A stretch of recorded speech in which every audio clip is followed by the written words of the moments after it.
What's up, guys? Welcome to the Infinite Collectibles YouTube channel. I'm Adam, co-owner of Infinite Collectibles in Paducah, Kentucky, a comic book slash video game slash toy store, and co-host of the Blitzkrieg Pop podcast, which is our show about all things geek. Now, I'm coming to you again with Nascent Toy Collector, which is a little feature here on Infinite Collectibles, where I, Adam, am beginning to collect action figures. Poorly, probably. I would say that I'm breaking every rule of being an action figure collector you could possibly have. Like, I'm buying shit everywhere. For instance, today I have for you some things I bought at Walmart and 2 action figures that I bought from my own store because I don't take things from there. I do believe it's important to note that I do pay with my own money for all the things featured on this show. I am not taking anything. There's no kind of like advertising, like I'm not being given anything for doing this. So let's go ahead and kick this bad boy off with a figure I found at Walmart, which I found 3 today at Walmart. Holy shit, look at that. It's Carol Danvers in her badass Warbird outfit, which this was Miss Marvel up until here recently with, Kamala Khan. And I say here recently, I believe Kamala in comic books asked Carol, probably I'd say this is 2021, so 7 years ago if she could use the name. I mean, it's been Kamala Khan for a long time now. It's not like this is a new thing. However, it is interesting that they chose to just call this action figure Carol Danvers because it is Warbird or Miss Marvel. So, really badass though. I totally dig that outfit. I've always loved this outfit.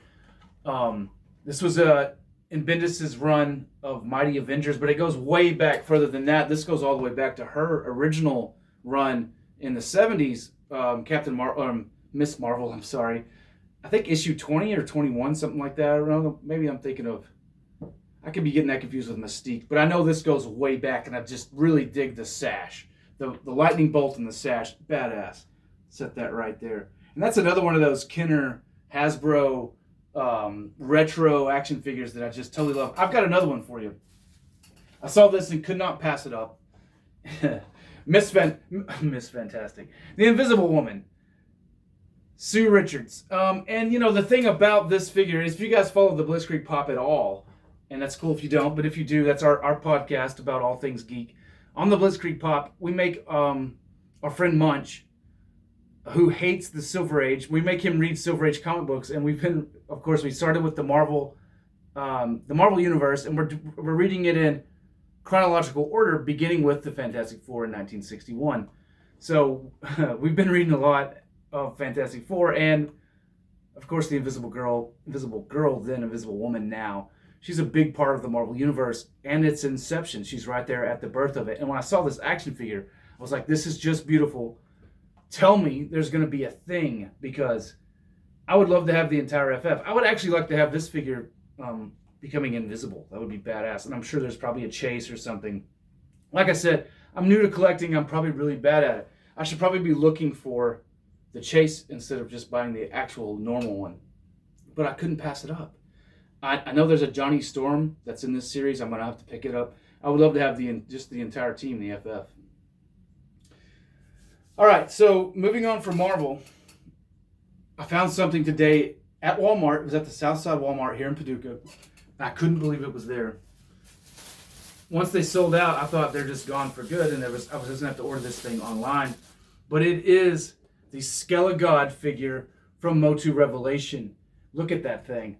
This thing is gorgeous. This thing is badass. Now, in the show, you only see it for about 10 seconds at the end of the final episode, where Skeletor holds up the power sword and says, "I have the power." Now, Jared, my friend Jared Henson tells me that's very reminiscent of when, in the movie, Skeletor, in the 1987 Masters of the Universe movie, Skeletor took over Castle Grayskull, and he kind of appeared in the sky above Castle Grayskull. And I don't remember this because I haven't watched that Dolph Lundgren piece of shit in a long time.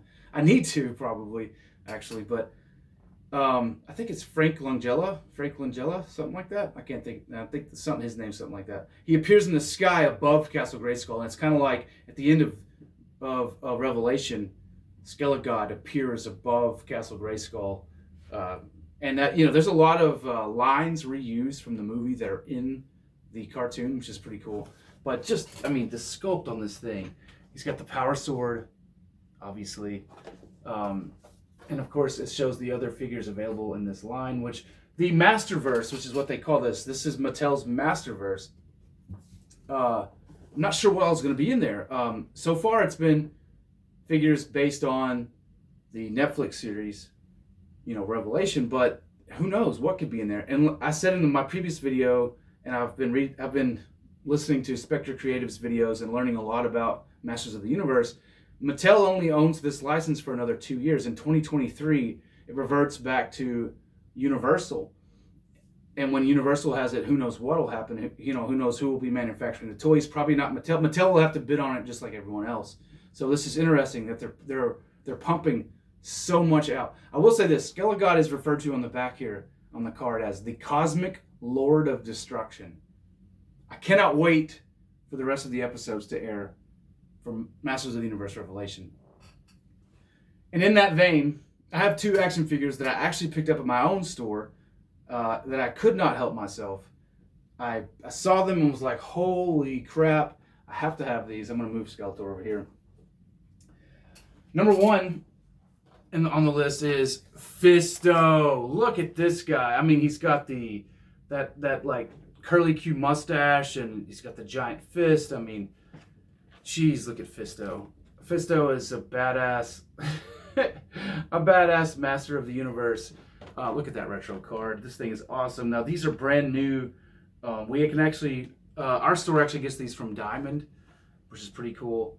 I saw him. It's in the Origins series. As you guys know, I talked about in the last video. I want to collect all of these. This fucking badass. I had to have it. Here it is. Fisto, the rugged fighter with the metal fist. Fisto uses his incredible strength to protect Eternia's enchanted forest. He's just awesome. He comes with his little sword. It's back there behind there, and he's got a mini comic that's called Sucker Punch. Pretty badass. Now, the figure I've been looking for the longest.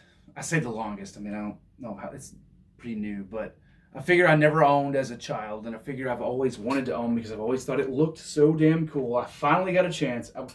I got to buy it from my own store, which I did. I purchased it at full price. I'm not a bitch. I don't go out and go, oh, I gotta have discount, because our store has to buy it, right? I finally have a Faker, and what a beautiful Faker it is.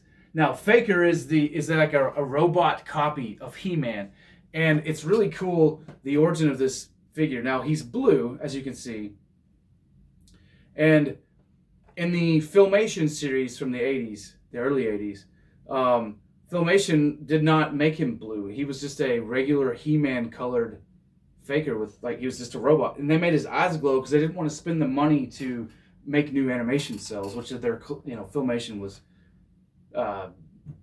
is notorious for cheap animation. So when the original Faker toy hit shelves, no one knew who the hell it was, because in the Filmation series, like I said, he was just colored just like He-Man, just had glowing eyes. So this figure's always had that weirdness of people didn't know who Faker was or why they should own it. And it's had some awesome deluxe redos over the years, and this one is one of those awesome redos, because as it shows you, if you take off his armor, it reveals underneath that he is a robot, which is just bad as shit. It's so damn cool. He has a fake copy of the power sword, and I just love the fact that the face sculpt on it is the original He-Man from the 1980s. I love this action figure. I love all these action figures. My God, this is what a wonderful haul, huh? It's been a great couple days. I did some more ordering last night because I've got a problem, possibly. I don't know. You guys can descend into madness with me. Thank you for tuning in. I hope you guys liked the video. Like, subscribe, follow us. There's going to be lots of hopefully there's lots more content here.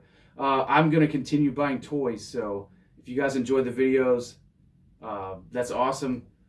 Please tune into our podcast, The Blitzkrieg Pop. Follow us on Facebook at facebook.com/infinitepaducah and facebook.com/that'sabutt. And as always, keep it geek.